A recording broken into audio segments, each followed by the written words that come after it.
वातावरणात फलटणच्या निवडणुका होऊ द्यात, कोणाला तरी दम दे, कोणाला तरी बाजूला घे, कोणाला तरी या ठिकाणी काहीतरी पुढे बघून घेतो म्हणून कर, बोल. मी परत एकदा सांगतो, पहिल्या सभेमध्ये मी सांगितलं होतं जेव्हा फलटणला मी आलो राजेंच्या प्रचाराच्या शुभारंभाला, की आम्ही शांत आहे तोपर्यंत शांत आहे, पण जर समोरनं कुणी आरं केलं तर त्याच्या 10 आवाज मोठा कार्य करण्याची ताकद शिवसैनिकांच्या मध्ये आहे. अगोदर एकदा जेव्हा प्रचार शुभारंभ आपण केला त्या सभेला या ठिकाणी मी आलेलो होतो. आदरणीय शिंदे साहेबांच्या बरोबर सुद्धा आलो, पण त्या दिवशी साहेबांच्या खूप सभा होत्या. शेवटची सभा साहेबांना विट्याची गाठायची होती आणि रायजी साहेब शेवटची 10च मिनिटं विट्यामध्ये साहेबांना भाषण करता आलं. इतकी धावपळ त्यांची झाली, पण शेवटची 10 मिनिटं त्यांनी इथून कराडची सभा केली, कराडची सभा करून विट्याला गेले आणि 10 मिनिटं शेवटची असताना 9:50ला ती विट्याच्या स्टेजवर चढले आणि 10 वाजता बरोबर त्यांचं भाषण संपलं. या फलटणच्या सभेला आज खरंच साहेबांना यायचं होतं. अगदी कालपर्यंत आमचे सगळ्यांचे, शरद कणसे साहेबांचे, माझे सगळ्यांचे प्रयत्न सुरू होते, पण साहेबांचं एवढं, शिंदे साहेबांचं एवढं व्यस्त शेड्यूल आहे. मग त्यांनी लगेच सांगितलं, मला सांगितलं, गुलाबराव पाटील साहेबांना सांगितलं, योगेश कदम साहेबांना सांगितलं, निलेश राणे साहेबांना सांगितलं. मागाशी जे संजीव बाबा म्हणले की त्यांचं विशेष लक्ष असल्यामुळंच 3 मंत्र्यांना आणि एका ज्वलंत हिंदुत्वाची धडधडणारी तोप असणाऱ्या युवा आमदारांना केवळ आदरणीय एकनाथजी शिंदे साहेबांनी फलटणकरांच्या भेटीसाठी म्हणून आज या ठिकाणी पाठवलेलं आहे. एवढ्या सभेसाठी एकदम 3 मंत्री हे कुठंच कधी, कारण मंत्र्यांना सुद्धा जिल्हे वाटून दिलेत, विभाग वाटून दिलेत, पण साहेबांनी सांगितलं की तुम्ही तिघही जा. आणि मला यायचं होतं सभेला, मी येणार होतो. मी कायम आपल्या सगळ्यांच्या पाठीशी हा आदरणीय एकनाथजी शिंदे साहेबांचा निरोप घेऊन आम्ही तिघही जण या ठिकाणी आलेलो आहोत. योगेश कदमांचं भाषण आपण ऐकलं, ते काय लांबचे नाहीत, शेजारी गिरवीचे आहेत, आणि ते म्हणले मी गिरवीचाच आहे, मला पहिल्यांदा ह्या तालुक्यामध्ये येता आलं. पहिल्यांदा ते आले, पण ज्यांना वळवळ पुढं करायची सवय आहे त्यांच्या छातीत धडकी भरून त्यांनी या ठिकाणी गेले असं म्हणलं तर या ठिकाणी चुकीचं होणार नाही. त्यांनी सांगितलं माझ्याशी गाठ आहे. शिवसैनिक आणि गृहराज्यमंत्री हे जेव्हा एकत्र कॉम्बिनेशन येतं, कारण त्यातनं मी गेलोय ना 2.5 वर्ष, पण योगेश भैया आत्ता जसा आपले नेते आदरणीय एकनाथजी शिंदे साहेबांनी मोकळा हात दिलाय आपल्याला काम करायला, तुम्हाला जशी तुमच्या खात्यात मोकळीक आहे तशी आम्ही ज्यांच्याबरोबर काम केलं तेवढी मोकळीक नव्हती. आमचं दावं धरून ठेवलेलं असायचं कायम, जरा बी ढिलं सोडायची नाही. त्यामुळं पण तुम्हाला तेवढी मोकळीक आहे आणि मी तुमचं काम गेली वर्षभर झाले बघतोय. रामदास कदम साहेब, योगेश बायांचे वडील अगोदर गृहराज्यमंत्री होते आणि त्यांचं सुद्धा काम आम्ही सगळ्यांनी पाहिलं. एक धडाकेबाज गृहमंत्री, म्हणजे जे 2 नंबर व्यवसाय करायचे, गैरकृत्य करायचे, दादागिऱ्या दमदाट्या करायचे, मग मुंबई असेल, उपनगर असेल, कुठेही असेल, त्यांच्यावरती धडक बसवण्याचं काम, त्यांना धडकी भरवण्याचं काम रामदास कदम साहेब गृहराज्यमंत्री असताना त्यांनी या ठिकाणी केलं. आज फलटणची निवडणूक आहे, अर्ज भरायला मी आलो, आदरणीय शिंदे साहेबांच्या सभेला मी आलो. बारीक लक्ष जिल्ह्याचा पालकमंत्री म्हणून माझं प्रत्येक फलटणच्या हालचालीवरती आहे.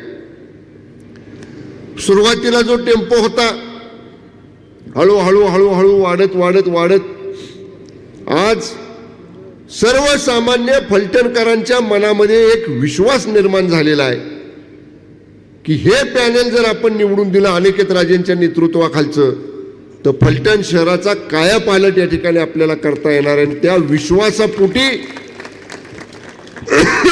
फलटणची जनता ही आपल्या सगळ्यांच्या पाठीशी उभी आहे.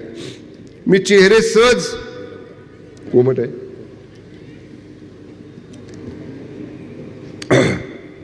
मी चेहरे सहज बघतोय. मला ग्रामीण भागातनं आलेली जास्त माणसं दिसत नाहीत, ही शहरातली सगळी चेहरे दिसत आहेत, बरोबर ना? आता ज्यांना ओळखायचं त्यांनी ओळखा, मला काय म्हणायचे ते. ज्यांना उद्या मतं द्यायची ती माणसं पुढं पाहिजेत. जे गावातले आहेत, फलटणमधले आहेत, जे उद्या नगराध्यक्ष निवडणार आहेत, नगरसेवक निवडणार आहेत, त्यांनी सांगता सभेला, प्रचार सभेला या ठिकाणी समोर असलं पाहिजे. मला बाकीचं काय या ठिकाणी बोलायचं नाही. मला शिंदे साहेबांची सभा झाली आणि जेव्हा सभा झाल्यानंतर आमची साहेबांची भेट झाली, साहेबांनी मला विचारलं, म्हणले काय शंभूराज नेमकी फलटणची परिस्थिती आहे? म्हणलं साहेब, लोकशाही मार्गानं निवडणूक झाली, कोणावर दमदाटी न करता, कोणावर दबाव न येता.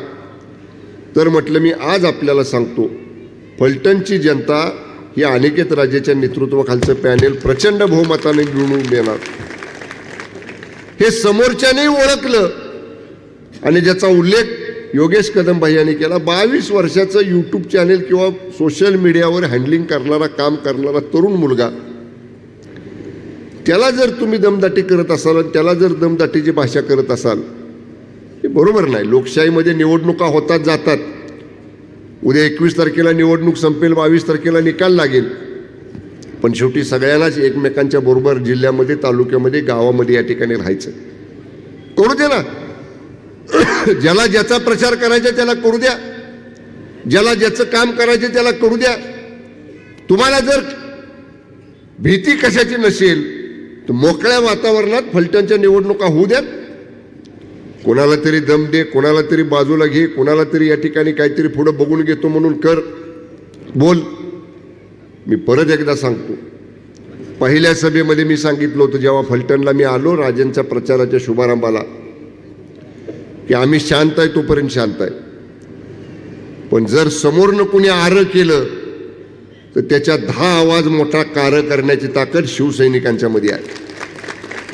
राजे, तुम्ही नव्यानं शिवसेनेचा भगवा घेतलाय खांद्यावर, त्यामुळे शिवसेनेच्या वळणात रुळायला थोडासा वेळ तुम्हाला लागल, पण तुम्ही नुसती हाक मारा फलटणमध्ये जरा कूर झालंय म्हणून. जिल्ह्यातली शिवसेना फलटणमध्ये आणून शंभूराजे उभा कराल, पण रामराजेच्या आणि संजू बाबाच्या, अनिकेत राजेच्या एका कार्यकर्त्याच्या केसाला जर धक्का लागला, उद्या पत्रकार म्हणतील पालकमंत्री दम देतोय. पालकमंत्री दम देत नाही, पण अंगाव आमच्या आला तर माग पाठ दाखवून पळणाऱ्यातली शिवसेनेची आमची काम करण्याची पद्धत नाही. आमच्या अंगावर आला तर 10 पावलं पुढे जाऊन त्याची चाल खेळायची, डबल खेळायची ताकद शिवसैनिकांना बाळासाहेब ठाकरे साहेबांनी या ठिकाणी आम्हाला शिकवलेली. आम्ही गप्प आहे. योगेश कदम म्हणले तसं आम्ही कोणाच्या खोड्या काढायला जाणार नाही, आम्ही कोणाला आरं म्हणायला जाणार नाही, पण आम्हाला जर तुम्ही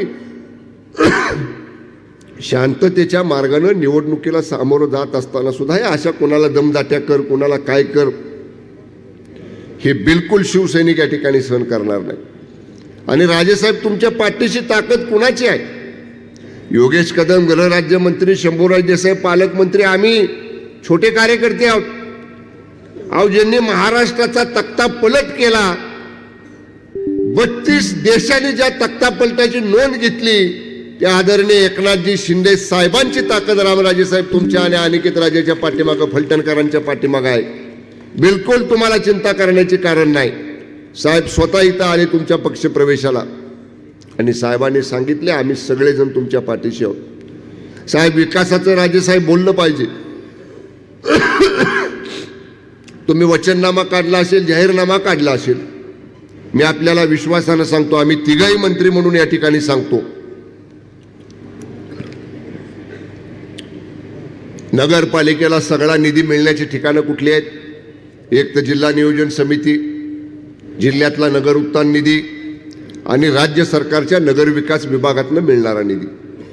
रायसाहेब, या तिन्ही निधी देण्याचा अधिकार, राज्याचा नगर विकास खात्याचा निधी देण्याचा अधिकार आदरणीय एकनाथजी शिंदे साहेबांकडे आहे. जिल्हा नियोजन समितीचा निधी देण्याचा अधिकार पालकमंत्री म्हणून माझ्याकडे आहे. नगर उत्थान विभागाचा निधी देण्याचा सुद्धा अधिकार पालकमंत्री म्हणून माझ्याकडे आहे. मी एवढ्या जबाबदारीने आपल्याला सांगतो, फलटणकरांना सांगतो की अनिकेत राजेंच्या नेतृत्वाखालचं आपलं संपूर्ण पॅनेल प्रचंड बहुमतानं आपण विजय करा. निधीचा पाऊस फलटणमध्ये पाडल्याशिवाय आम्ही या ठिकाणी शांत बसणार नाही. पहिल्या वर्षामध्ये अनिकेत राजेंच्या नेतृत्वाखाली काळा पलट फलटणचा झालेला तुमच्या डोळ्याला दिसेल. एवढा निधी फलटणच्या विकासासाठी या ठिकाणी आम्ही देऊ आणि आम्ही जे बोलतो ते करून दाखवतो आणि निश्चितपणाने तेवढंच सांगण्यासाठी आज या ठिकाणी मी उभा आहे. गुलाबराव पाटील साहेबांना 9:45 आत